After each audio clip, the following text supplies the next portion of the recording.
welcome to the Seahawks 360 podcast, where we look at the Seahawks from every angle every week.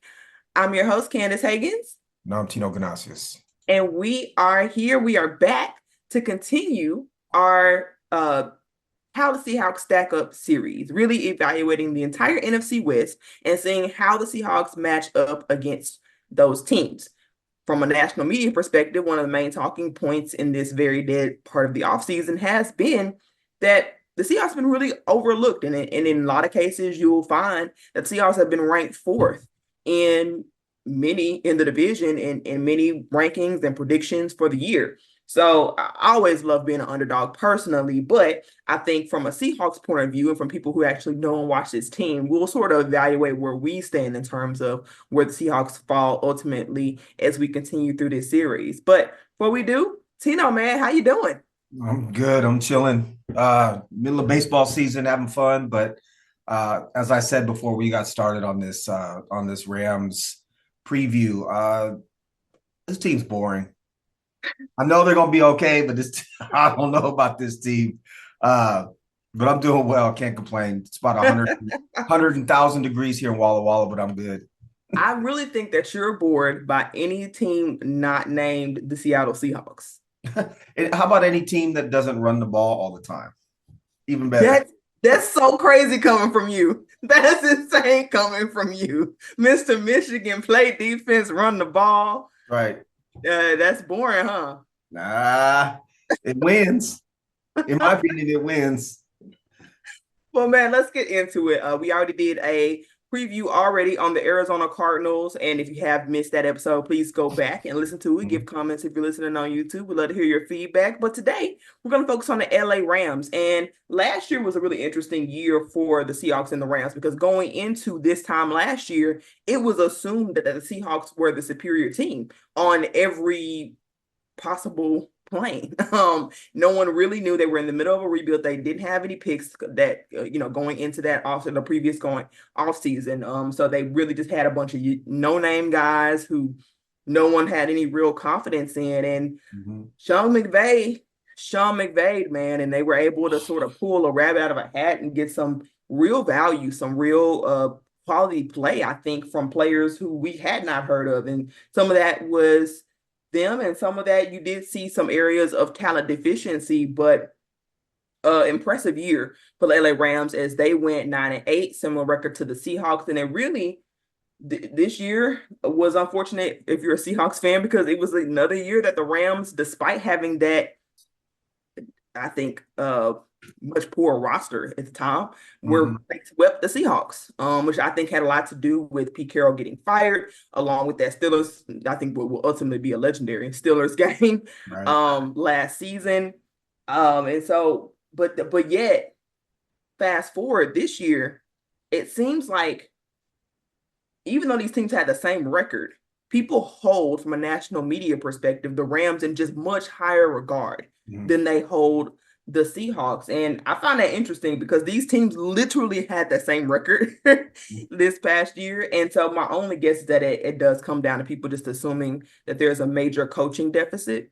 But Tino, where do you stand just kind of on what's gotten us to this point? The Rams last year, how they stacked up against the Seahawks, and before we get into like what they are moving forward, how the national media views them.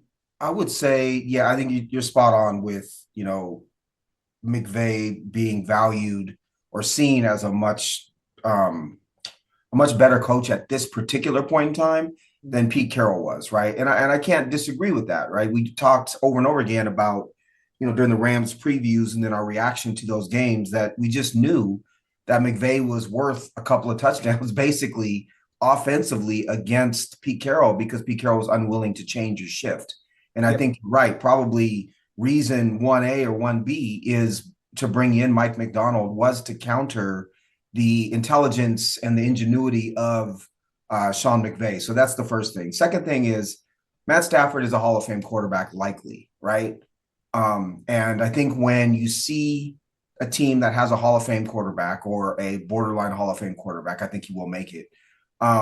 Plus two receivers who in Kupp and Nakua, who haven't necessarily played together a ton at their peak, but have peak potential, right?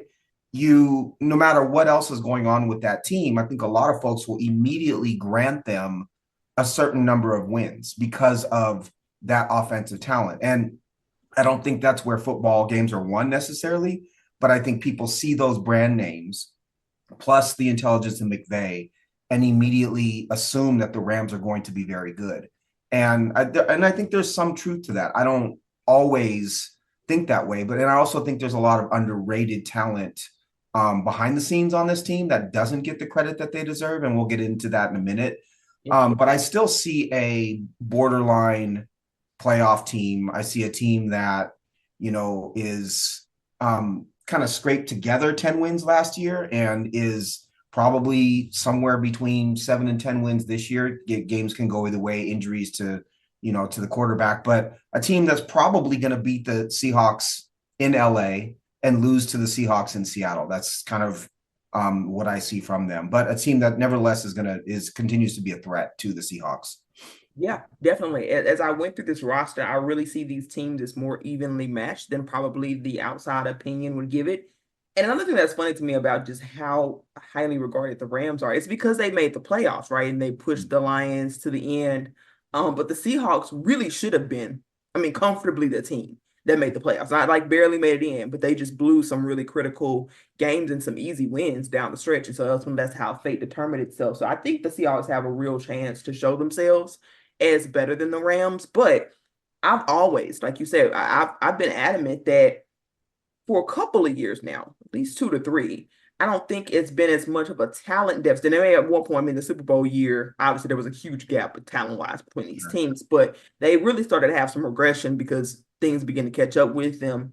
And I think that these teams were more closely matched. It's just been coaching, and coaching matters in the NFL. There are some sports where it's not that big of a deal, but in the NFL, it's really everything. And so I guess we can go ahead and get into these rooms. I sort of divided everything up by group, kind of comparing these two, and we'll go from there. But as you sort of teed us off with, you're starting with Matt Stafford, who is probably a Hall of Fame quarterback. Mhm. And then they have Jimmy Garoppolo backing him up. So I have that room is clearly better than the Seahawks. Gino, while I think can match some of Stafford's production. Last year, obviously, Stafford had the better year. Yeah, it was a down year for Gino. But I just think in terms of career and even, I mean, not projection at this point, but just in terms of overall career accomplishments, it's really not even a debate. Mhm. Stafford's the better guy. I'm in agreement with you.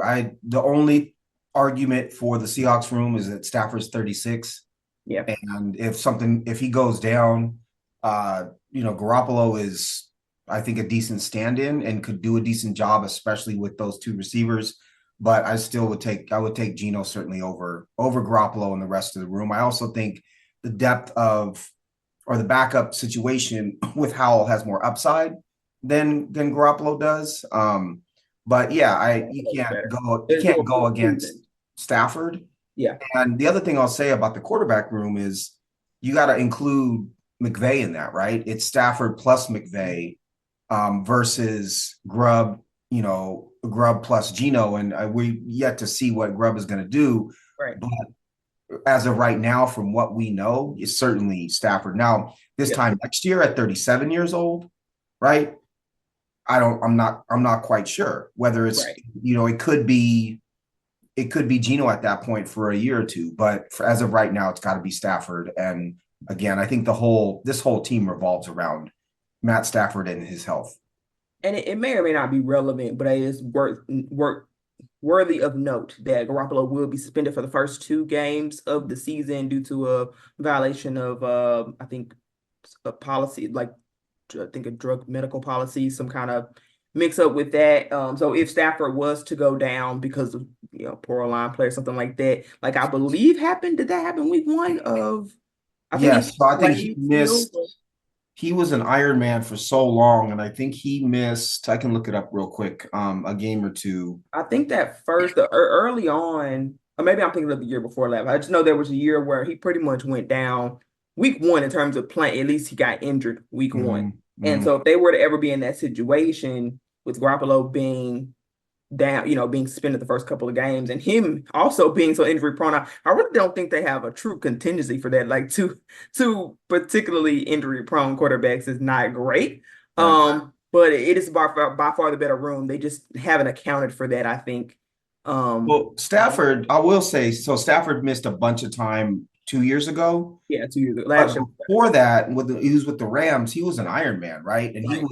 he was like he played every game all the time. A lot of people say he's the toughest dude in the NFL. Yeah. But again, at 36, after missing a bunch of games in 22, Mhm. it he may still be that guy mentally, and that may be his reputation when he retires. But that's not how he's functioning anymore, Yeah. right? He's just too old for that. I was actually surprised. I know we're not there yet, but I was surprised they didn't put more emphasis on improving their offensive line. And I don't think it's bad, but so much of what they do is predicated on keeping Stafford healthy that I would have expected them to invest even more in the line. But yeah, I Rams for me get the edge with this quarterback room. I think it's whether it's close or not will be determined by again Stafford's health plus Mhm. is Ryan Grubb actually an advanced offensive mind in the NFL? And if he is, and he can scheme up some different stuff for the Seahawks, then I think it gets a little bit closer than people realize. Perhaps. Yep, that's a good point. All right, so moving on to the running back room, which I think I looked at on paper last year and laughed. But Kyron Mhm. Williams was a star. I mean, he really was super productive for them. 1100 yards. He had, I mean, he was just, if you had him in fantasy, you probably Yeah, won the league. Um, he he was was that guy, he man. was And good. compared He was. Kenneth Walker, okay, and I just had, I mean, he had a down year anyway, but to be frank, what Kyron Williams did in his first year was better than anything that Mhm. K9 has put together, to be quite frank, both from I mean, I guess K9 has a slightly better production in terms of receptions. But even that's not tremendous. It's really only a slight edge by about 40 yards or so. It's really not a big difference. It's from Yeah, average yards Kyron Williams, for Kyron. 1,144 yards, 12 touchdowns on the ground, 5.0 average on the ground. Yep. He had 206 yards and 3 touchdowns receiving, but out of nowhere, right? Yep. He was that guy that people picked up on the waiver wire in fantasy, Yep. and he was like your RB6 sort of thing, RB5, Right. and you were just hoping he would get into the game, and he became an incredibly productive back. I agree with you. I think he's been more. I think K9's. I would take K9 if I was building a team Right. over Kyron, but I think Kyron was certainly more effective last season. Um, what do you think about? So, have you watched? I'm sure you watched some of Blake Corum, just given Michigan's uh, propensity to be on television. Do you like Blake Corum? He's kind of a lightning rod. Some people love him, some people don't. I'm indifferent. I really don't watch college football enough for me to pretend like I have an informed opinion. I have seen some clips, but I really don't tend to dive in. And last year was even worse than the normal year for me. So Sure. I'm sort of, take it or leave it. He's a rookie. He's got to earn it. And running backs are the position where you can come in and hit the ground running. No, Mhm. no question about that. I think I would have viewed Zach in slightly higher regard than a Blake Corum maybe, but maybe that's a unpopular opinion perhaps. Right. But I think I'd still take the Zach K9 combo. I think Hmm. I like a lot of the upside in the complementary nature. I'm not super familiar with Blake Corum's game. But I would say this, as someone who does tend to lean stats, and when I was looking at Kyron, I was like, well, maybe it's an opportunities thing because we all know that Shane Waldron didn't like put his put his running backs in the best position to succeed last year in particular. And then I was looking at the yards per attempt where Kyron had like 5 and I Hmm. was at 4.1 and I'm like, yeah, and that's not even that. He was just flat out better than him in like every possible way. But I really love, like we talked about Grub, I love the upside that comes with the innovation of the Sure. running game, which I think has been a really underlying problem, I think, offensively for the Seahawks. Even when they run the ball, it's predictable, right? And I think that's the nature of the whole problem that ended up being the Pete Carroll era. But I am excited to see how you could use K9 and then the passing game more often. Grubb was specifically asked about that. I would love to see him use as more of a dual threat because I think that's part of his game and it really helps maximize him. And I think Zach, while he's a capable catcher, I think using him in more situational football makes Mhm. all the sense in the world. There were so many opportunities I thought that Zach should have been the guy out there, but instead we got DJ Dallas or somebody. Right. Right. And that was frustrating to no end. So I like the upside of our room, but I'll admit, I mean, perhaps that's just bias because I think that if you're a Rams fan, you had a lot to be excited about in the running back room as well. Right. I think there's obviously I've watched every carry of Blake Corum's career, and I will say that he's got incredible vision and balance, which I think is important, especially in that offense. I think the fit, one of the things the Rams do really well is they fit players into their scheme and they Yes. set them up to succeed. And I Right. think if they are taking Blake Corum in the third round, they have a very clear process and vision for what they want from him.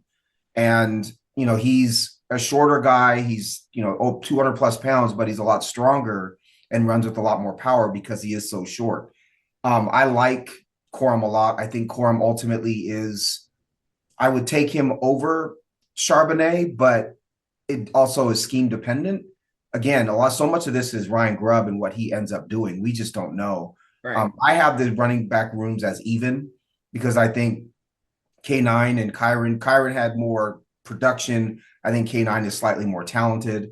I think we'll see K9 in space a lot more, which is, I think, some of what you were alluding to. Mhm. And then I like Corum a little more than Charbonnet, but I think you can really, it's more of what flavor do you like, right? Charbonnet runs with tremendous power, not a ton of wiggle. Corum has a lot more wiggle, a lot more balance, but not quite the explosiveness that Charbonnet does. Both running back rooms, I think, are pretty good. I don't think either is elite, but I think they both are very good and they both will produce. And if I was a Rams fan, I'd be happy with the running back room, and I'm certainly happy with the Seahawks running back room.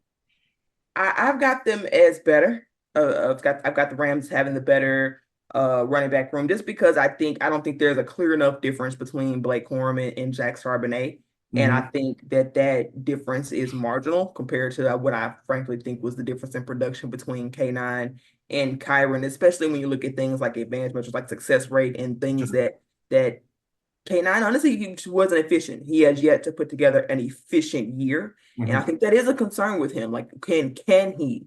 But there is a scheme question, but even if he's schemed properly, can he be efficient with the football? That's a legitimate question. And I don't think you have that question about Kyron. So for that reason, I've decided that the Rams have the better room. But I hope to be looking at this time next year and be able to feel differently. I would also say the line play of the Seahawks has been so Yes, inconsistent and such a all good over point. the place that you give K9 a good line that he can count on. True. Right? He was making his own holes. So So you true. give him a line that he can count on, I think we would see different production, right? That's a And that's great why I point. think he's slightly more talented, Yeah, but has not produced in the same way quite yet. that is a great point because that was something that I was concerned about this time last year with the offensive line with the offensive line. I just who other than Damian Lewis was going to give you Yeah. run game and Abe Yeah. Lucas was on and off injured. I was concerned about that even last offseason. So I just had a lot of questions about their ability to make holes for the running backs. And that proved to be an issue all year. Shane Waldron had his faults, certainly, but there were times where he did, I think, draw up a good play and the O line just um Mhm. could not, you know, Couldn't do it. or yeah, put it could not execute. That's the word I'm looking for. Okay. All right. So moving on. Wide Hmm. receiver room. Yep. Another area where I give the Rams I got to tip a cap. I'm tipping my cap. As highly as I think of the Seahawks wide receiver room, I love the depth. We all know the trio of Lockett, DK, and of JSN, but a lot of that is based on potential. And the reality is that Puka Nakua had over 1,400 yards this Hmm. past season, and as a rookie. And so, and we all know that Cooper Kupp, even though he's definitely on the decline, I mean, one, we have a wide receiver on the decline as well, and Tyler Lockett potentially.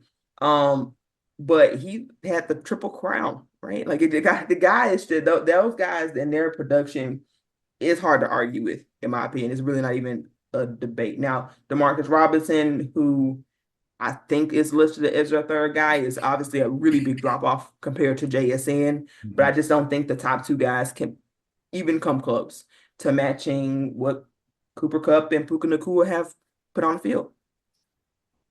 So of course I go the other way, as always. Really? Yeah, No, I you're do. kidding? Really? Yeah, so I think That's Puka home Nacua, bias. I think Puka Nacua is a top, I'd say a top five receiver in football. Yeah. And is incredibly talented. And he does it in I love him because he does it in a way that isn't it's not the speed size threat that everybody thinks of. It's not the DK Metcalf, model. It's not the um such a technician, right? And the more Yeah. you learn about him, the cooler the story is for me. Mhm. Here's why. So one, you pointed out Demarcus Robinson. They still have Tutu Atwell. I think Tutu Atwell is like a one-trick pony type dude. Um, That's more than D. Eskridge, right? That's what D. Eskridge, Tutu Atwell is what D. Eskridge was supposed to be, which is sad. right? Which it means we shouldn't have It taken him is. when we It did, but is. yeah. So Demarcus Robinson, is a serviceable depth receiver, basically, right? Mhm. But here's why. Cooper Kupp had the most phenomenal year in 21. We Mhm. all know that. Right. 145 receptions, 191 targets, 1,947 yards, 16 touchdowns. That's Yep. wild. Yeah. That's It wild. was. But in 22, 9 games played, 75 receptions, 812 yards. In Mhm. 2023, 12 games played, 59 receptions, 737 yards. So the question for me, and he's 31 years old. So the question for me is not, is Cooper Kupp talented, right? It's not, are the two, or is that duo incredibly talented? We all know they are. But you've got to ask the question at this point in time. He's played 21 games in 2 years. Is he healthy, right? Is he going to be able to remain healthy for one? I think that's the biggest question. And for two, they played essentially the same position, which is part of why people didn't value Nakua in the way they should have in the beginning, as they just said, this is in this system that that number one receiver gets tons of targets, right? And so you plug in Nakua, similar body type to Cooper Kupp, similar style, technician, whatever it is, you plug them in and you get similar results because the system is so good. So my question would be, now you have two of them, and where does the second one play? Who's the primary receiver? Is there a primary receiver?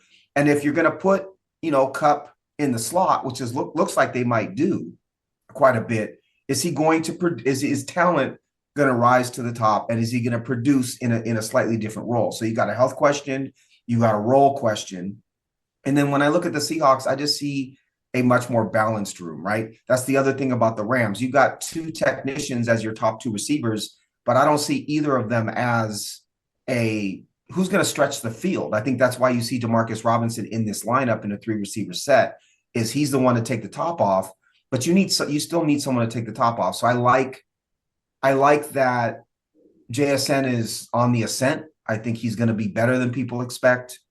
I think DK's in his prime, and I like the fit of the smaller receiver in Lockett, the big receiver in Metcalf, right? The technician in JSN. I think they fit better, and there are many fewer questions about health and about role with the Rams than there are with the Seahawks. So I grant you that Kupp and Nakua are two of the most talented receivers in the NFL. But I just wonder, is Cooper Kupp over the hill, and is he going to be able to stay healthy? I'll be honest. I lean more into your second point than the Mhm. first one. The first point about his health, I don't think matters because if you're comparing tit for tat, even though he played less games, he still had sometimes more production than Tyler Lockett had last year, right? In Sure. less games, or at least even. It's really close because I think Tyler had 800 something yards. So I just don't even really see if even if you're comparing tit for tat, Rams still win that in terms of their who has better declining wide receiver. Like, so I'm not too much on board with that one. But I mean, there is a legitimate question about how Cooper Kupp and Puka Nacua complement one another, because I think that was an issue down the stretch when Cooper Kupp was healthy. Puka Nacua's production sort of dropped off a little bit. But the reason I'm not going to give too much weight to that is because it's Sean McVay. Right. And now he knows what Pukanua is. Mm-hmm. I called him Pukanua. I know. When we lost to him, I was like, who's Pukanua and why did he run all over our defense? But I'll put some respect on his name now, Pukanua.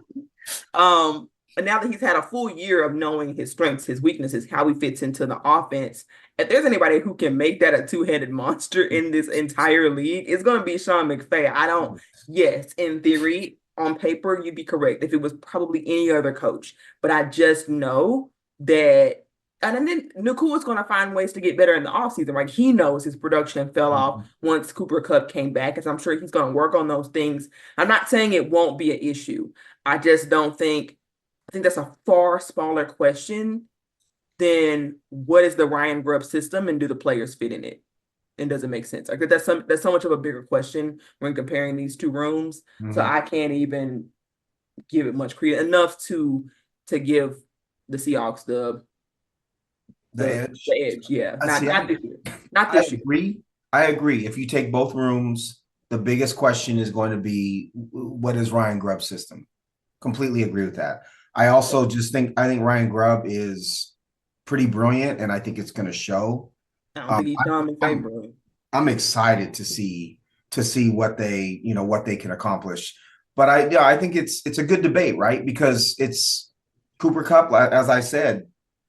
I don't. So for one, I'm not thinking about 1 year production. I'm thinking more about who's this player over the course of their career. Where are they in their life cycle? And are they going to, Cooper Kupp, again, to me, I don't think we see a huge resurgence in his age 31 season where it's the Cooper Kupp of old. And so how do you value him as, is I wish not, I don't root for the Rams, but I think the perfect complement to either one of these guys is a field stretcher. It's a fast guy that's going to be able to bring the safeties deep with him, or at least one of them, and open up the middle for them to be able to operate. Right. And when I look at the construction of this team, I don't see that unless they plan on playing Atwell a ton, or Demarcus Robinson is going to get tired just running go routes all day long and post routes all day long. It's a little congested, right? You've got Tyler Higbee is also, we'll get to the tight ends in a minute, a really good tight end. But none of these guys are stretching the field. So if I'm the Seahawks, you can push your safeties pretty close to the line of scrimmage, knowing that you're not going to get beat deep by really anybody besides, Robinson or Atwell. And I think there's something to be said for that. So again, that's why part of strategically why I give the Seahawks just the slightest edge is there's more diversity. I think it's harder to scheme for. I think they have a better, bill of health as of right now. And I like the depth better. I think Jake Bobo's good, right? Yeah. I think that he's a better fourth receiver. I think they have potential in the rest of the room. Laviska Shenault is a weird receiver in that, he's not really a receiver. He's more like a Cordarrelle Patterson type, but he's still a threat, right? And he's still somebody who's produced in the NFL. So again, we can agree to disagree on this. I think both sides have really valid points, but I give the slightest edge to the Seahawks because of health and depth. Yeah, I'm gonna say that's homer view, but it's cool. We're a homer team. Right. We're a homer team. It's fine. That's right. You did allude to the tight end room. This is the one room that I actually gave the edge, and that really is just because it is a close debate. I think it's pretty close, but Fent has done more with his opportunities than Tyler Higbee has with his. And Tyler Higbee is manufactured opportunities, and I still think they had equal production. Tyler Higbee had 495 yards, up 10.5 yards per reception. Fant had 414 yards, but he had 12.9 yards per reception. So I just think he does more with what he was given. Mhm. The number of targets is pretty differential, and so then I'm giving Fant the slight edge there. And then with Parkinson, we know who he is. I do know he has potential in the Sean McVay offense. I'm gonna be pretty pissed off if he like explodes and is really good in that offense. I'm gonna be so upset at Pete Carroll. Like I'm not like that's gonna be that's gonna be something I wasn't mad at him about that I'm just gonna add to my list. If Parkinson ends up blowing up with that team. But anywho, when you're looking at him and versus Pharaoh Brown, it's sort of Mhm. a wash. Both of these guys haven't had a ton of production. Now, Kobe Parkinson was given more opportunities last year. Pharaoh Brown has had some really he's shown more with his fewer opportunities, but it's a small sample size. So, right, how does that look over an extended role when he was given Mhm. an extended role years and years ago? I think his third year in the league probably it wasn't great. Has he grown from that? Has he evolved from that? And I don't know if he was a number one tight end in that situation or not. I don't think he's a number one tight end kind of guy. So, Right. um, I consider that to be a wash, and so I just left it as Vance better than Tyler. I got it as even. Um, I think Fant has a little bit more upside to your point. Just the Yeah. athleticism of Noah Fant is a little is plus, right? It's better Right. than your average tight end. Um, and as far as the backups, as far as Parkinson goes versus Brown or Barner or whatever we're doing, it's negligible. Those guys really Yeah. going to get a ton of time on the field, and if they do, what is their role? Um, and how do we judge it, right? So Right. to me, I think that they're both rooms are serviceable. Both rooms are decent. I don't think either room is horrible, but I also don't think there's any elite potential on either side. And so to me, I have it as even with the slight upside potential on the Seahawks side because Noah Fant, is a 4-5 running tight end who, if he's utilized in a slightly different way, could be a little better than he has been. But really, Or it's just give him more targets. I think he's yeah, done great with what he's been given, honestly. He just was yeah. given no target. I mean, targets, but like relative to other tight ends in the league, it was really Right. diminished. I wish they would try to do because he is slightly faster than your average tight end. I wish they would give him the opportunity to be isolated, on a linebacker Right. running down the seam, right? Or an opportunity to run, an 18-yard route Mhm. against a slower safety or something like that. Like this, they just really didn't try to isolate him at all and No. give him any opportunities to really succeed, right? And I think there was untapped potential because of his athleticism that we never really took advantage of. There's a reason why he was a first round tight end. Right. And he showed you that. I mean, there were I mean, he had some big plays last year, and it's like, great, thank you for that 25-yard play.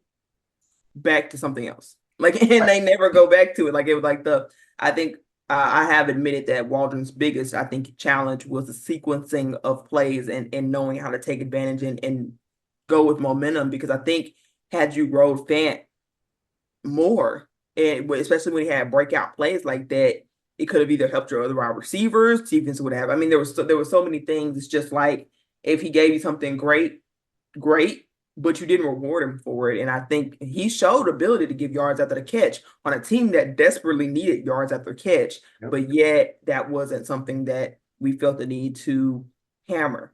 Well, So, the game where he had the 51-yard catch against the Giants in New York, he only had two targets, right, right? Two targets, two catches, 63 yards total. And crazy. it's the most targets he had in the game was week 17 against the Steelers, where he had six targets. He's a tight end that I would love to see, and maybe he doesn't produce, but I would love to see him given 10 targets in the game, and let's see what he can Right. actually do. Right. And I Especially if do. he's shown the ability to beat that particular defense, right? I'm fine if he drops a couple balls and you decide not to go back to it, but if he's giving you a couple big plays, man, just feed the beast and see what Right. happens. I mean, he might end up winning you the game. I mean, in the end, when it's all said and done, or being the difference maker in that game. Totally. Totally. So I think, again, I said that the rooms were even, but I do think that Noah Fant there's a little upside there that hasn't been tapped yet. Yep. Okay. Now, Offensive line. Yeah, offensive line. So I did break these up into a little bit more than I did the Cardinals. I kind of went like tackle for tackle, for Uh-huh. guard, center for center. Uh-huh. Essentially, I broke it up a little bit, not necessarily player for player, but by group. It was interesting to me that you felt like offensive line was a well, you didn't put it as a weakness, but you're surprised it didn't go more into the offensive line. I doing research on this offensive line was so much better than I thought it was. Yes. Honestly. So I kind of see why they didn't, to be honest with you. I guess where I'm coming from is my quarterback is 36, and even though my offensive line is pretty good, right? And I think they worked together really well. I don't know who their offensive line coach is, but I like there's a little more they operate a little more in unison Mhm. than say we've seen from the Seahawks. And I know they signed Jonah Jackson to the bigger contract, but I think that when you have that quarterback who you're trying to keep upright because they have the arm talent, to me, that's the opportunity to really push resources into that line. If they went hard into the defensive line, I understand why, and we'll get to that in a minute as well. But could one of those picks been an offensive lineman instead? Like one of the older offensive linemen that could have played right away. That's the sort of thing that I was the direction that I would have gone. But go ahead about the line. I'm sorry. Yeah, no, you're good. Now, maybe from a depth perspective, but comparing these guys tit for tat, the Rams went all day long. PFF did give Charles Cross a slightly better grade than Alaric Jackson. Cross received a 67.6 versus a 66.2. But that's one of those things where I have no idea why. And granted, I'm not going to pretend like I went into a Alaric Jackson film here, but Alaric allowed one sack and 968 snaps, and Charles Cross allowed 6 sacks in 832 snaps. And so I really don't feel like that's particularly even, despite the fact that PFF does. I'll take it, Mhm. but I think that's a stark difference in production. Um, Maybe that has something to do with. I'm sure they've sort of given Cross some slack given his situation circumstantially when you're looking at the film, and Sure. obviously Lamar Jackson was put in a better position in terms of who was around him. But I still don't think it's particularly close in terms of who was the better guy. I mean, Cross gave up 41 pressures, Allard gave up 39. I See, I, clearly to me I that would argue, I would argue that I think Charles Cross is a much so we're looking at last year's stats, but I would argue that Cross is a much more talented left tackle. I would take Cross 10 out of 10 times. He's a top 10 pick. And I he's got don't think that and matters. he's got I see I do. He's got great feet. And I He doesn't think use it. but what we saw from him in his rookie year was an all-pro tackle. What we No, he saw from wasn't. him last year, well, the potential to be. What we saw from him last year, I think he was injured, and I think he wasn't his head wasn't there last year. Now this year I think is very pivotal for him, right? And if he wants to be the 10-year left tackle for the Seahawks, I think this year is really important for him to come out and show out. But if we're comparing him to an Alaric Jackson, I personally, and I know we differ in this, I don't those the stats don't matter as much to me as who's the player leading up to that point, what's the pedigree look like, what is the level of athleticism, and do we think that this player over the next couple of years is going to be on the ascent? And I think Charles Cross, again, I believe in him. When we talked about the lines last year going into the season, I called him one of the few elite players on the Seahawks, right? And that didn't work out for me last season, but I still think the talent is there, and I'm excited to see what he's capable of. So I'll take crossover Jackson, but I do understand where you're coming from and the numbers. When it comes to offensive line at this point, maybe it's that because I'm so frustrated with having uh Bad offensive pushing line guys play. guys who did things in the past but who don't do things anymore. I really, I mean, he allowed 48 pressures last year Mm-hmm. in his first year. I just don't see how that's all pro potential. But they left him out. They leave him out there. 7 sacks allowed, and But how I much of that too, though, is and we knew this with Russell. Those numbers sometimes have to do with, do you have any help for one? But two, the bigger one is how long does your quarterback hold on to the ball? And is your quarterback scrambling around trying to buy time? Or if you're blocking for a Jimmy Garoppolo type, It's, 1, 2, 3, boom, every single time. 1, 2, 3, boom. They're not trying to hold the ball. They're not looking deep. They're looking, for short and intermediate passes, 3-step drop, out the gun, you snap, you get the ball, unload the ball. That's it, right? And I think Gino, as we saw last year, held on to the ball a lot longer than maybe he should have at times trying to make something happen. And part of that was because he was under duress, but part of that is just how Gino plays. So for me, when we look at a number in terms of pressures allowed, sacks, there's a contextual element to it that is, for me, very, very important. Now, it doesn't mean Charles Cross was great. What it means to me is I think there are a multitude of factors that go into what that number ultimately looks like. But if you're talking about all pro potential, Mm-hmm. then that player should be able to overcome that to some extent. If you're talking about all pro Sure. potential, that's what you just said. Yes, at some point, but he was also hurt. And No, I'm talking about his rookie year. I'm not talking about last year. His his rookie rookie year, year, he he was allowed border. 48 He was pressures and 7 sacks. That's not all pro potential. okay. I think Look people at the look at rest. his Look at the rest of pedigree. that line. I What think was the rest of that pedigree, line? the rest of the line was considered a upgrade. Actually, people were talking and excited about how the offensive line was looking up because they had those 2 tackles, because they had Damian Lewis, because they had that year it wasn't Evan Brown, it was it was a disaster at the they had the old guy. It What's was like Joey Hunt the and old stuff at chief? center, wasn't it? It was The bad. old chief. Yeah, he was probably the worst center in the league, honestly. But the center was probably their biggest weakness. But I'm not gonna pretend like that should have. And I think for a rookie year, it was okay. But I think he would have needed to take a step forward, especially for us to be talking about all pro or even Pro Bowl potential. He still has yet to have a season where he allows more than less than 5 sacks. And yeah, maybe a couple of those are on Gino. A couple of them Yeah. are, sure. But one thing is, at least with PFF, they do take into account some of those things. Just because a player got sacked doesn't necessarily mean that player will be like assessed the sack. So I think it's fair to say that most of those sacks are pretty much on him. Um, If here's the thing, if I'm looking for an offensive lineman, I don't personally, I don't. Those numbers are, again, they're so contextual. I want to know, what are their feet like? Can they hold up? Can they hold their water and not get ran over? And does he have the speed and athleticism to be able to block a speed rusher? He's got all those things. Those things are all there, but he right? hadn't put it together. He's also 23 years old. Yeah, he's He's young. only 23. He's So young. again, and he was hurt last year. So give me Charles Cross over. Give Give me me Charles better Cross. production. Give me pass production. Give You me know, pass protection. That's what I want. Give me the guy who, even if he doesn't have the greatest feet, even if he doesn't have the greatest mobility, I think you need some of it in today's NFL, right? Like you obviously can't be a stone wall, like Stone right. Force. You can't.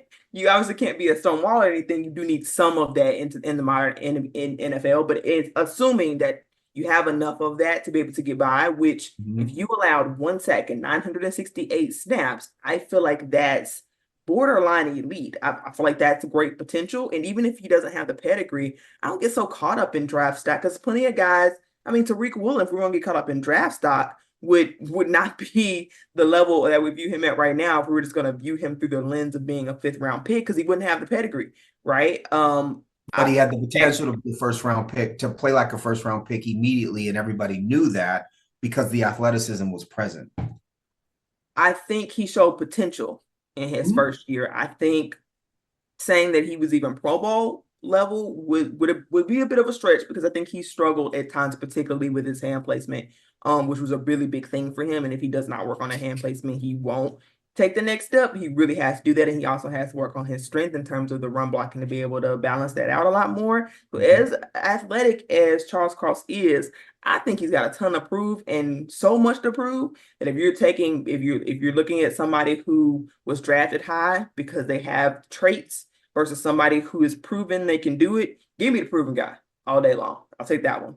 Sure, I'll take the Especially if trade. they're around the same age. It's not a huge shark. It's not like Lark Jackson is in his 30s or something. If that was the case, then I think I would agree with you. But I think he's 24 or 25 maybe.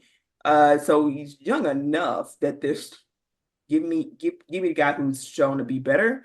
I have questions about Charles Cross. I'll be honest. I don't know that he's going to take that next leap. I think he's got every opportunity to. Right? If he can't do it this year, then I don't think it's going to happen. I think it's a make or break year for him in that regard. Even though, yes, I do know he had turf toe that sometimes lingers. I'm sure that he was not 100% healthy throughout the year, but I also think even if that's the case, can you allow 3 sacks instead of six? And I know, but I think he was the healthiest of all the in terms of who I cut the least slack. It's gonna be Cross because he played more games, and yes, there was a turnstile really at every other position on the team. There's no question about that. But I also think he was part of the problem oftentimes as well. He was an injured 22-year-old left tackle. Yeah, So for there are plenty of me, other 22-year-olds that have shown to be much better. he's not Orlando Pace, right? That's not what I'm saying. I guess what I'm saying is I You give said all me pro, man. I know, give me that, but give me that guy. I think he has all pro potential. I think he's going to show out this season if he's healthy. And I think we also have to say, like, he, the coaching wasn't great. No, The coaching wasn't great, and it hasn't been great since he's arrived. And no. I think that there is, again, I think he was, I think he's shown flashes of being great. I believe in this coaching staff coming in. Well, he has Shown athletic. flashes of good. I know, great. Athletically, he has. I don't, we may disagree as to how his rookie year was interpreted, but from what I remember and from what I saw, this was the guy we were talking about being a potential top five left tackle in the NFL. I always thought that was a little bit of a stretch, See, personally. I don't. And I think that's give me that guy He over hasn't he the hasn't shown it. I mean, but based on his college film, perhaps. no, I think, but yes, part of it is pedigree, but part of it is also what I saw. Again, we can agree to disagree. I give me Charles Cross over some Arlaric. What is his name? Arlaric Jackson. Jackson. All day. No, I know his name. I'm kidding, but give me Charles Cross over him all day long. Yeah, we'll see, man. We'll see what this ends up looking like at the end of next season. Like I said, Charles Cross has a lot to prove, and I do. Yeah, coaching is a part of it, but I'll be honest when it comes to offensive linemen, I'm not saying it doesn't matter. I just think compared to all the other positions on the offense, it probably matters less. Can you move a guy off his spot or not? You know what I'm saying? Like, really, can you move a guy off a spot or not? Can you hold up in pass protection or can't you? And I feel like But that has more to do with physical ability yeah, than but coaching. the counter is you talked about hand placement, right? And his hand Right. placement being terrible. That's something that's purely coached. That's something that can be coached up with a good coach. That's the kind of thing where a coach wants this athletic mountain of a man Mm. to play, and they'll say, you know what, you're really athletic, you're strong, you're fast, you got good feet. Let me teach you the techniques of how to be a good lineman, right? And that sort of thing starts with hand placement. It starts with footwork. And so I think that, to me, again, you give him now Scott Huff, the offensive line coach coming from the University of Washington, did a really great job at UW, but is yet to be seen whether Scott Huff is going to be a good coach in the pros or not. I don't know.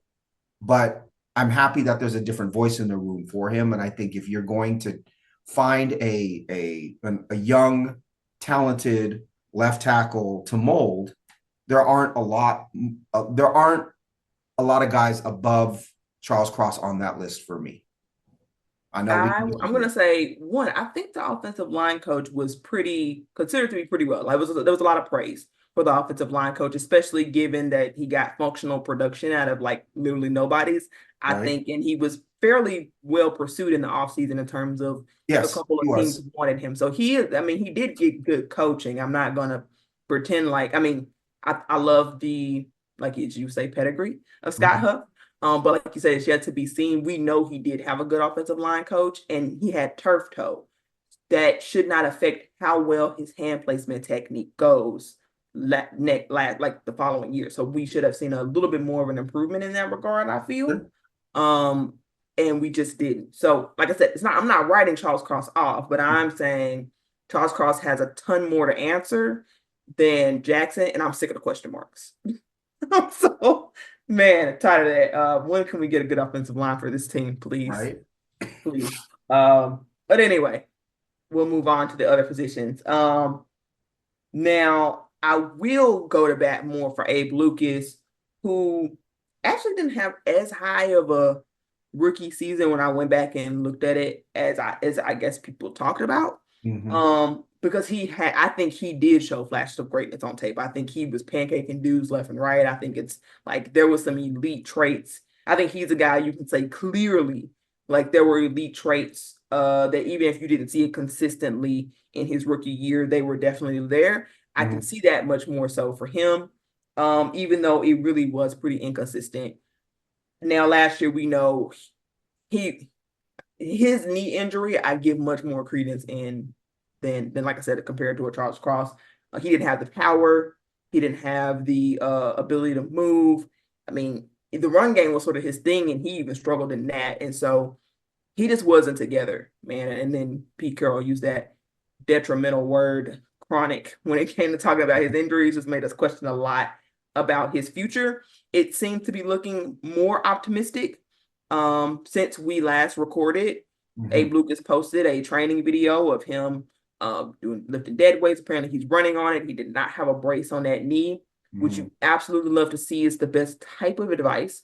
I mean, not advice, the best kind of report that you can get this time of year. Hmm. Um, Hoping that trend continues because I think he probably has the highest ceiling of any player on the offensive line, no question. But with that said, Havenstein had a really great year on the Rams. Um, Only allowed 2 sacks and 856 snaps, and Abe Lucas allowed that in 273. Hmm. Like I said, now I do grade Lucas somewhat on a curve there because he was dealing with some extenuating circumstances. He couldn't even stay on the field for, you know, any extended stretch to get the continuity of snaps. They were rotating him and was it Jason Peters? Was that who they were rotating Abe Lucas with? At times, yeah. Or was it? Yeah, I can't remember if there was somebody else, but yeah, right. I think I will still that's one instance where I'd say I'd still take Lewis. I'm sorry, Lucas. Hmm. Lucas over Rob Havenstein. He's good in this league. I think I'm not sure he hits that same mark next year. I don't know. I mean, maybe he keeps it up, but Right. I'd bet on the upside of Lucas right there. I like Lucas is such a such a toss up because we just don't know, what whether he's going to be able to come back or not. I agree. I think if Right. he does come back, you're talking about an above average right tackle, Mm. Yep. and he was very good when he was healthy, um, but we don't know if it's if this injury is. It could be that it's bone on bone in his knee, and he just has to play through pain, and he's going to last for 4 years, and that's it. We don't really know exactly what's going on with him, but in my mind, well, one, I wish the Seahawks would have taken more, that they would take more precautions in case he can't play, right? I Because like that. which sure, but that's a glorified big blocking tight end playing right tackle. No, I think that's the best. I think that's the best kind of backup He's you're gonna get sure without he's a paying swing guy. him. He's a swing guy. He can play either tackle. I think that there's I'm I, not sure you find better.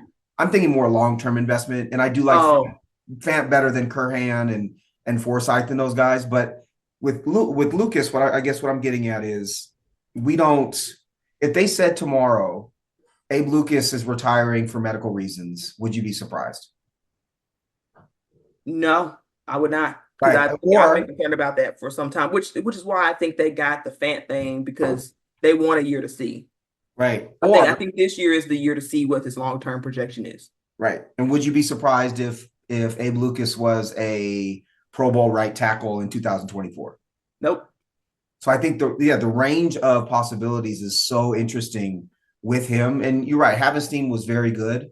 Yeah. Um, Yeah. I'm interested in what the average drop back time is for Matthew Stafford, because you look at names like Havenstein and Alar Jackson, and I wonder, like, is it how much of it is them and how much of it is and is the quarterback. So Matthew Stafford last year did 2.5 seconds for his average time in between the snap and throwing the ball or pressure versus I'm trying to find Geno Smith here. It's just again, it's so hard Well, for me. Stanford is known for throwing the ball. deep, right? I mean, Yeah, well, and holding on to the ball, yes, but that how much of that was Detroit and how much of that is what he does now, right? Because I think he's changed as a quarterback too. In any case, well, we can look at average yards per attempt. mhm. That was 7.6 yards per attempt. One of the highest of his career. He did slightly more the 2021 year. Uh, Obviously they had more weapons that year. He was at 8.1. That was the highest mark. No, second actually that was not the highest mark of his career. But anyway, it's top. It's sort of up there in They're terms of actually so yeah, so average air yards per attempt. Stafford is 4.4, Geno Smith is 4.3, and then average time between snap to pressure, snap to throw, Geno Smith is 2.4, and Matthew Stafford is 2.5. So they're actually very, very similar Mhm. with regards to how far they throw the ball per attempt and how long they hold on to the ball. Similar quarterbacks in that sense. So I think that does even out when we're comparing the linemen, it does even it out quite a bit to see those numbers. Yep. Yep. I'm glad you could find that on the fly. That is pretty interesting. I don't think people would think that off the top. Mm-hmm. I find that very interesting, actually. But yeah, I would say it's interesting. You seem higher on Cross than Lucas, and I couldn't be I am. more opposite. I think Lucas was universally considered the better tackle, and had the most upside of the both of them. Uh, Charles Cross wouldn't be the best tackle on his team, so his rookie. Well, I just pulled up an article from Brady Henderson here, talking about the Seahawks line coming into the year, and of course he's not This the year end or all. rookie year? What's that? This year or No, rookie? going into this year. Okay. And according to he's the ESPN writer for the Seahawks. He said Right. Cross has been a solid starter in the two NFL seasons, vastly outperforming the two tackles drafted ahead of him in 22 in Ekonwu and Neal, but he's yet to consistently play at a Pro Bowl level, which is what you realistically hope for someone drafted ninth overall, right? And so I think that there's, I don't know, I guess put me number one Charles Cross fan club. Probably. We'll see what happens. I think Lucas was more consistent to your point, and but I do think Charles Cross has the most upside. But we can agree to disagree. We've been 15. I didn't realize we are gonna go 15 minutes on some Charles Cross today. That's my fault, not I didn't either. yours. I didn't That's realize we my were that fault. far apart on them for sure. Now I will say the interior is I don't think it's too much, but Kevin Dotson had a phenomenal year Yeah, for the Rams last year. Really some basically elite play, I would say, right, for them, borderline elite. And I don't think it's even a question about the interior offensive line. right. Even now, I love Christian Haynes, but he's a rookie. What is he going to look like? And then I still am concerned that they keep putting this McClendon Curtis guy out here in these snaps, and I know you feel confident that it won't matter, and I sure hope to God you're right. I'm not going to argue with you because I need to believe that they're going to start Haynes. I will say to your point, there wasn't a lot that came out of mandatory minicamp, especially since they only did 2 days instead of the three. Mm-hmm. But one thing that Mike McDonald did mention is that Haynes is the kind of guy who can really shine when you actually put the pads on. Yeah. So maybe it's just a question of them waiting for that. Mm-hmm. And when that happens, I need to see some changes. At least see the guy get the opportunity. I'd like to just see him get some reps with the first team, or more consistently to give him a shot, like a legitimate shot Mm-hmm. at starting. Because right now that hasn't happened. And Steve Avila, I think, showed more in last year for the Rams than Olu did, but Steve Avila had way more shot. I mean, way more snaps. I think he played over 1,000 offensive snaps, and Olu played like 128. Right. So it really is kind of hard to compare that vast of a sample size between the two, especially like we said when we know Olu had some particularly challenging circumstances. So Well, and Avila was a second round pick, right? yeah, 36 overall. And so they knew picking him that high, they knew they had high expectations for him. right. Whereas Olu, I think, was a 5, if I'm Mm-hmm. not Yeah, mistaken. yeah, he fell. And so it's, not that that's the end all, but they knew when they picked Avila, they knew that he was going to be their starting center, right? Right. I think the interesting one for me is the signing of Jonah Jackson, the guard.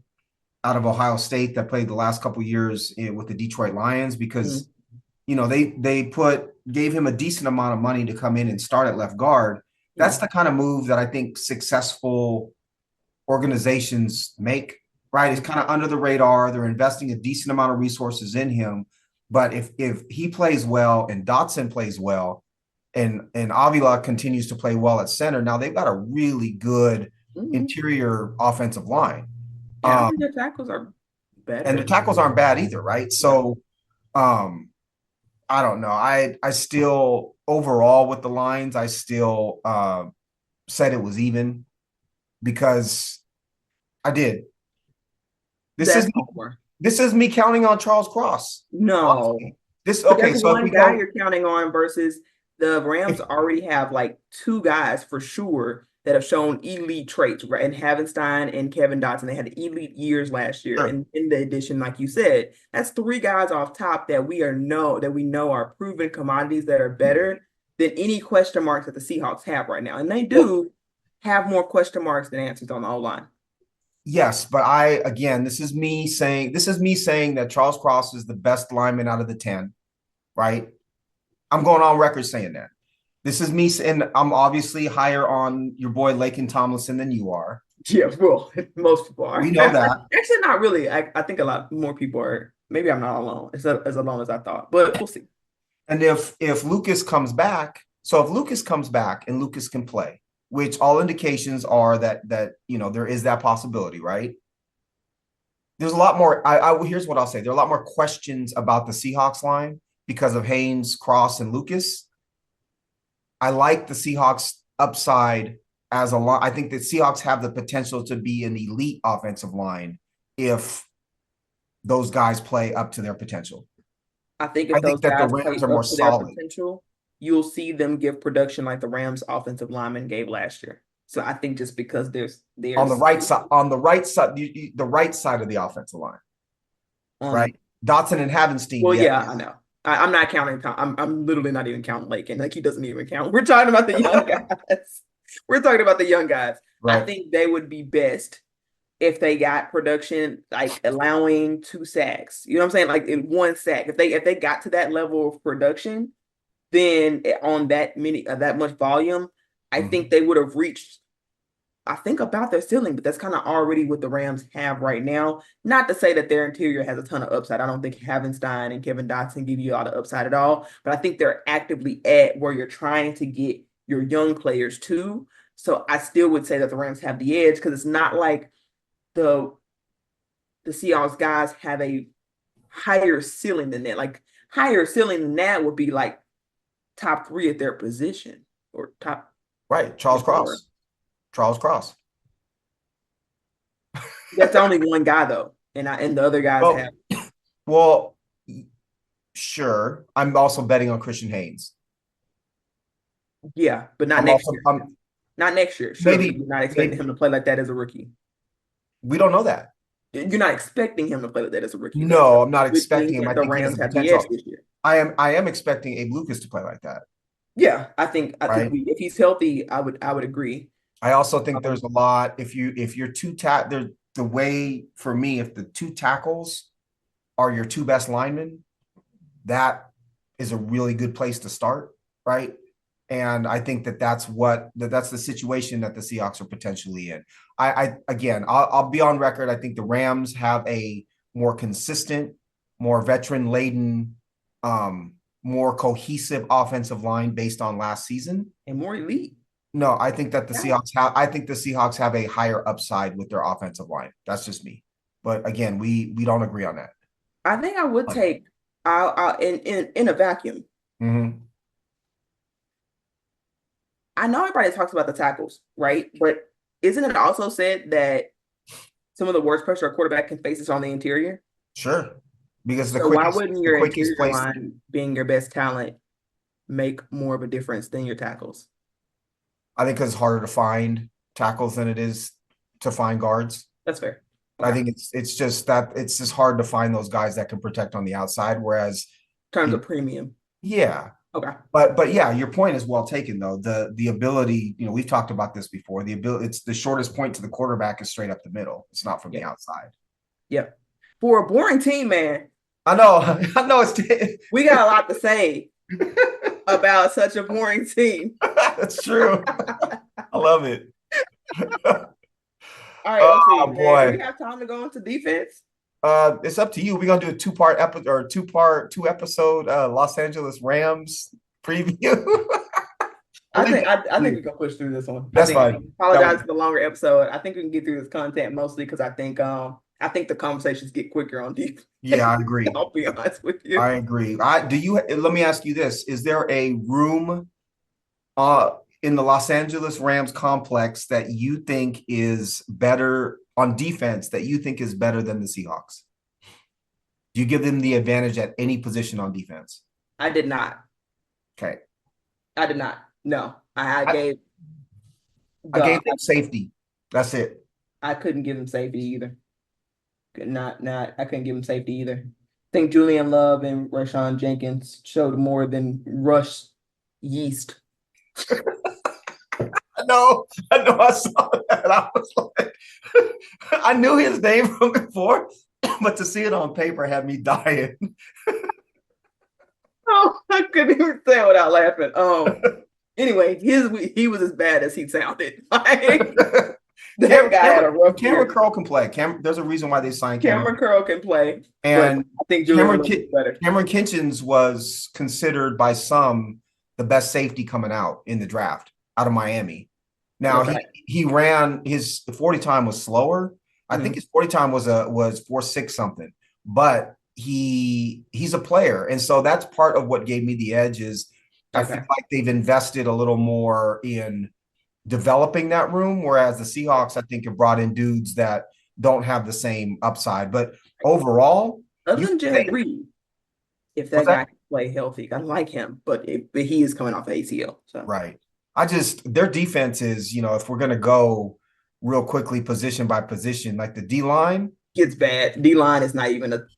It's really not even a conversation. it's Except not. for Kobe Turner was Mhm. a breakout player for that team, and he Yep. probably was other than Aaron Donald. The Yep. saving grace for that team now without Aaron Donald, they really don't have much other than Kobe Turner. I think he sort of benefited from Right. having Aaron Donald. Will he be able to keep that same level of production up with more attention? Right. I doubt it. Well, that says a lot about the front seven. If you're not putting up huge numbers with Aaron Donald getting triple teamed all the time, Right. what are you gonna do with no Aaron Donald? Right. Exactly.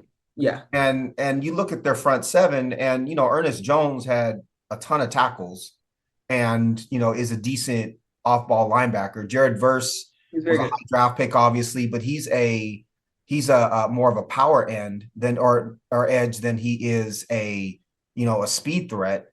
And Brandon Well, Fisk or Braden Fisk, sorry, they gave up a ton of resources to pick in the second round, but he was a workout warrior. He didn't produce a ton at Florida State, right? I like to give it a little bit more discussion, but I still like to go group by group. So Okay. you're lumping them all I'm together shooting through. I'm sorry. for our audience that might be confused. Yep. Let's break it down All for right. them a little bit. Right now, the Rams defensive line is Brandon Fisk, Kobe Turner, and Bobby Brown the third, unless I'm missing someone. That's literally it. Mhm. And it's about other than Kobe Turner, what you would think in terms of production. Now, Bobby had a decent year, but again, I mean, these guys had like Bobby had one sack. Kobe Turner had 11 sacks, but again, I think he benefited tremendously from the presence of Aaron Donald. I don't think 100%. he's going to be getting 11 sacks next year. He'd be lucky to get six or half, like, five or six next year. Versus a line that we feel great about, which is Jaron Reed, who had 7 sacks last year, Leonard Williams, who had six, Mhm. and you still got Byron Murphy. I would take him over Brandon Fisk Mhm. all day long. Mhm. Not questions, just in terms of prospects. I think they're two different pedigrees of guys. Yep. And so there ends the debate for me internally. It's not quite as bad as the difference between the Arizona Cardinals D line and the Seahawks, Right. because that is probably bottom of the barrel. But this is maybe a few steps up. Mhm. Yeah. Yeah. Steps up. I would say their O line looks like 2 years ago for the Seahawks. I mean, Right. their D line Right. looks like 2 years ago for the Seahawks, kind of passed together. Edge. They drafted Jared Verse, like you alluded to. They Mm-hmm. also have Byron Young, who played last year. He had 8 sacks on paper, but again, I just don't see these guys increasing that with the loss of Aaron. I think the D line's going to feel that loss, Mm-hmm. and I don't think Sean McVay can scheme them out of that one. Right. So you're Well, and gonna he's not, and McVay obviously, he's great on offense, but he turns the defense over to exactly. whoever's running it. I, it's Byron Young. There's some, he was what, a third round pick, I think, out of Tennessee. You don't stumble on 8 sacks. Yeah, third round pick out of Tennessee in 23. But is he now as a threat on the outside? Is he now going to get double teamed once in a while instead of it being in the middle? No one's worried about Kobe Turner and Bobby Brown, right? And again, as I said, Jared Verse is a power edge. He's not a speed edge. So where is the outside rush coming from? Where's the speed coming from? I think that you're not threatened by their front seven. Mm-hmm. And if you're not threatened by them, and the secondary, which we'll get to, isn't elite, this defense just it looks to me like a bottom third defense. I don't know if it's the worst defense in the NFL, but it looks like a bottom third defense. Yeah. And just on name recognition alone. And we all know they Maybe. haven't invested any resources really in that defense, which is why they had to spend their first and second round picks on trying to kind of fortify that, the defense, right? So Verse is the only player when I look at their defense, and I know Tre'Davious White was great, but he's coming off a huge injury. And so Verse is the only player on that defense that I think has the potential to be elite. And even then, it's not a speed rusher. This is a power rusher off the edge. So I don't know. That the edge room is okay. Seahawks definitely get the edge. And they don't have any depth at all. Their third best edge player is probably Brennan Jackson, the edge from Washington State. That was a 5th-round pick. That's Yeah. bad. That's bad. If he's a part of your rotation, that's not good. I think I agree with you on pretty much most points. Now I do believe that you can run into 8 sacks because I believe Daryl Taylor did it.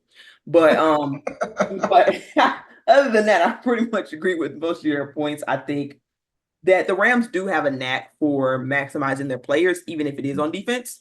So Mm, I'll give them a little credit for that these guys will probably produce more than what their brand name gives them. mhm. But I think the biggest thing going against them is the loss of Aaron Donald. They're going to need to know they don't know what playing defense looks like Right, without that. right. And so I think that's going to be an adjustment curve. So while they may start slow, you might see them pick up kind of there at the end as they begin to make adjustments. I still don't think there's a competition. Not that the Seahawks have a highly regarded defense, but they have a very talented defense. Right. It's not been a roster issue as of the past few years necessarily. I'll say 2 years, and necessarily. It's But been so anyway, a peak I early. obviously give the edge to the Seahawks. That's not even really a conversation. And linebacker, I think the conversation between Ernest Jones and Tyrell Dotson, when you're comparing tit for tat, it's a little closer than some may seem. Tyrell did his in a smaller sample size. Mhm. Obviously, Ernest Jones was more consistent, but I love the upside of Dotson given how elite he was. And while it was a small sample size, I don't think it was so small that it's not translatable. That makes Right. sense. You play Yep. 550 Yep. snaps, so that's not anything that you just snuff at either. Hmm. Hmm. So, love the upside of him, assuming he can play, assuming that any of these linebackers can play. Now, that's a huge. And what's interesting for me is I think this is the only time in I didn't think I would say that another linebacker room was better than the Seahawks because we know how I feel about how the Seahawks linebacker room is.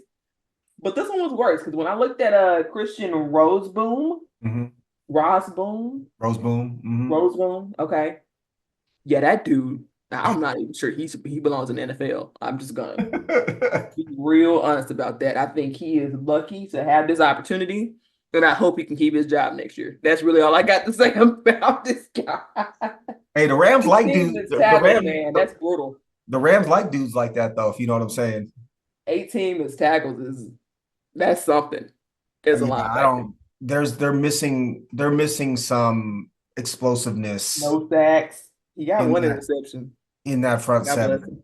Yeah, they may play more in the secondary and only play one off ball linebacker or something like that. But Yeah, they got to do I agree something. with you there. They got That to do something about that. definitely Seahawks definitely have the advantage at off ball linebacker. I don't think we need to talk about the cornerback room. Okay. Oh, they have two. For those who do not know, their cornerbacks are Darius Williams, Tre'Davious White. Like you said, Tre'Davious White did not even have a great year when he played. He Right. didn't do anything particular. He allowed 9 out of the 15 targets Well, he's hurting that came old, his way. right? Hurting old, basically. Yeah, it was not particularly good, and we know the upside and the proven talent of both Tariq and Devin Witherspoon. It's not even like you're projecting. You've actually seen all pro potential from both of these guys. Right. Not necessarily in the same year, but if they could ever do that, they'd be Lights league best. out. Yeah, Mhm. I think they'd be league. I think they got league best potential. So quick combo there, and we did talk about safety and Rush East. Whew. They have Cameron Curl Rushies. I do think I take Julian Love, but I agree with you in terms of they actually do have a developmental product and not product prospect. And Mhm. I don't think that the Seahawks have that outside of, like I said, Jarek Reed. I mean, they putting Kobe Bryant out there at safety, but I don't Mm. think he's gonna make it, man. Do you think he Mm. makes the team, No, Bryant? no, I don't think I think it's looking more and more like they just move on. I don't. I I feel think bad for him, but McDonald's going to have to really like him, like something about him for him to make the team. it doesn't sound Because like he did when he was asked about him. He just I know didn't have anything particularly. He's like, he's just out there. He's working. He the didn't have the anything most particularly. generic, the most Yeah, generic response ever. yeah, it That's wasn't not good. wasn't looking good for Kobe Bryant. Anyway, so that's the team. When I evaluated this team, it was really close. So I gave the Seahawks the edge in 6 out of 11 of the positions. On offense, Mhm. they're almost universally better at everything except for tight end, in my opinion. I give the slight edge to the Seahawks. On defense, the Seahawks are better at literally everything. I don't think there's really a debate about that, especially Mhm. without Darren Donald. So it's not even a conversation. Right. And so I think these teams are as evenly matched as they were last year in terms of roster and talent. I think it's close. I give the slight edge to the Seahawks. Yeah, I Um, do. and I think that so much of the Rams is going to be based on is Matt Stafford healthy or not. Yeah, And that's not those aren't dice I want to roll. If that's my team, that would make me a bit nervous. And you can't win in the NFL without a decent defense, even. And their defense is just there's no upside there, right? There's no even if they play as a unit, even if they have great coaching, there's not the athletic talent on that defense to make it even a league average defense, right? I would yeah, I would bet everything I have that it's going to be 20 or lower, the yeah, overall rank by the end of the season. So I don't know. The other portion of it is if they were a total ball control offense that was trying to keep the other team's offense off of the field, then you could argue that maybe you limit the exposure of the defense because it's not good. But they're looking to chuck the ball around a bit, right? They're looking to, and I know McVay likes to run the ball too, but their talent is wrapped up in trying to hit Nakua and Cup oftentimes, and so yeah, I think that the Seahawks have more potential to win, say, 12 games next season. yeah, They're a more exciting team. I think they have much more elite talent than the Rams do, yeah. but you can't count out Sean McVay. Mhm. You can't count out Matt Stafford. And, certainly as we talked about, Cup and Nakua, health permitting, are two of the best receivers in the NFL. So I'm glad I'm a Seahawks fan. I would rather root for a team that has that kind of young elite talent that the Seahawks do. But Yeah. I wouldn't be surprised if the Rams had a better record next year. I hate to say that, but it wouldn't surprise me if they did. I predict Yeah. that the Seahawks will, but it wouldn't surprise me if the Rams did. Rams fans only exist in spirit anyway because they don't show up for the game. No, I'm Are just there playing. any? Maybe in St. Louis, maybe. Just don't, yeah. Well, that's the other thing too, right? There's no home field advantage, and No, not it's that it's a not. huge thing in the NFL anymore, but literally the advantage goes to whoever the visiting team is because they're the ones who Right. show up for the games. Yep, exactly. I did go ahead and do a schedule, hypothetical schedule out for the Rams Uh-huh. because coaching is a question mark. Is there some little leeway here? But I got them going 9-8 again, Mm. which I think is about right. Hmm. Given that maybe some of their younger, maybe a couple young players take a step forward. Maybe Stafford's healthy. That O line I think can get better, so Hmm. maybe that helps them. But that defense is getting worse. Yep. So if they're in the same place next year, I think the Seahawks are better in Yep. a better place than they were last year, and so I give the Seahawks the edge, just barely. So right now it looks like I got us ranked like second in the division in my Yep. own head, Yep. pretty Both much. of us Like, do. right, I think right now, well, I mean, we'll talk about the 49ers next week, but right now, 49ers, Seahawks, Rams, Cardinals. Hmm. Is I'm how on board. I'm on board with that. I think I agree. I think 9-8, 8-9, somewhere in that range is what I expect from them. I think they could get to 10 wins if Stafford plays 17 games. And I think if Mhm. Stafford goes down, you're looking at a 5-6 win team.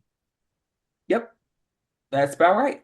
All I care about is the Seahawks beat them. That's all I care about. We don't have At Aaron. least once, man. I just like we can't get swept again. There's no Aaron Donald. Aaron Donald is the reason why he and Sean McVay are the two reasons why we would get torched by them all the time. We're Really? talking about, we didn't even really address Donald. We did Donald a little bit, but he's arguably the best interior defensive lineman in the history of the NFL, arguably. Mhm. And he just walked away.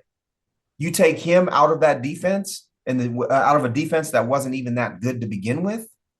It's, there's potential for the Rams to be terrible just because they're giving up so many points that they can't keep up. It's a great point. It's a So, great point. I think people are overlooking that fact mhm. when they've got. I mean, I consistently see the Rams as the challenger, if you will, to the 49ers, and I don't think they have the gas. The offense is still great, but it's got some questions. But man, oh man, are people underrating the loss of Aaron Donald and the impact that that's going to have on your overall team? Because if the defense cannot get off the field, we know as Seahawks fans that Mhm. your offense didn't hit the field as much, Right. right? You got these longer drives. Stafford doesn't get as many shots at the apple, and that's not to say that he can't be efficient, but it hurts your explosiveness. If Puka Nakua and Cooper Kupp ain't out there, Right. what good do they do you? Yep. And I think people are overlooking a huge factor in just the importance of who Aaron Donald was to that whole team Yep. and leadership wise too. I mean, who they got now? That there'll be a void, and you hope someone steps up, Russ but Yeast. it's an adjustment. Russ Yeast, your boy. That's the leader. Team captain. That's right. Russ Yeast. If that's the case, then that's great news for the Seahawks. Right. But yeah, man, I think this team is more interesting than you initially gave it credit for. Some really interesting conversation and debates about this roster because they are, when you say mirror images, most of the time you mean similar, but I think they're mirror images in the sense of they're like on opposite sides of where they are in terms of roster construction. Right. But I look forward to these games. Me too. They are calling Mike McDonald the Sean McVay of Hmm. defense, and on the Ravens, he proved that he could very well be just that. But can he do it with a team of his own? Those battles are going to be what It's I gonna be live for. epic. It's gonna Yeah, be epic. I think there's still a significant gap between the 49ers roster and the Seahawks roster, so I can't say that goes to coaching alone, Hmm. but I think a much more indicative measure of who Mike McDonald can be as a coach is going to be these Rams games. Yes. Agreed. All right, man. Well, that's all I got. I think tell the people where they can find you. Yes. Twitter, Tino Jr. 20, TINOJR20, personal account, Ethos Mariners. I do the Mariners twice or three times weekly podcast for Sports Ethos. That's ETHOSMARINERS. You can also find me on Patreon at This Week in Fantasy Baseball. I do a weekly kind of baseball roundtable with some buddies. Again, buried in Mariners roller coaster kingdom right now, up and down, 10 games up a couple weeks or a couple days ago. Now we're only 6 games up. People are freaking out. But getting ready for Michigan football and Seahawks football right now. Can't wait. Can't wait. Yep, count down for these 6 weeks before training camp to be over as quickly as possible. Yep. We'll be back at you next week with a 49ers episode. I Mhm. might do a two-part of that. I would love for us to talk about the 49ers, but actually have a insider 49ers insider who I like to talk with, and Mhm. TED Talks Ball. Might try to invite Mhm. him on here. So we might do 2 episodes on the 49ers. If there's a team to do 2 episodes on, it's probably Yes. that team for sure. Agreed. Anyway, be on the 100%. lookout for that content. Super excited. Make sure to follow the show at Ethos Seahawks. In the meantime, guys, that's all the time we have for today. That's it. We're out. And as always, Go go Hawks. Hawks.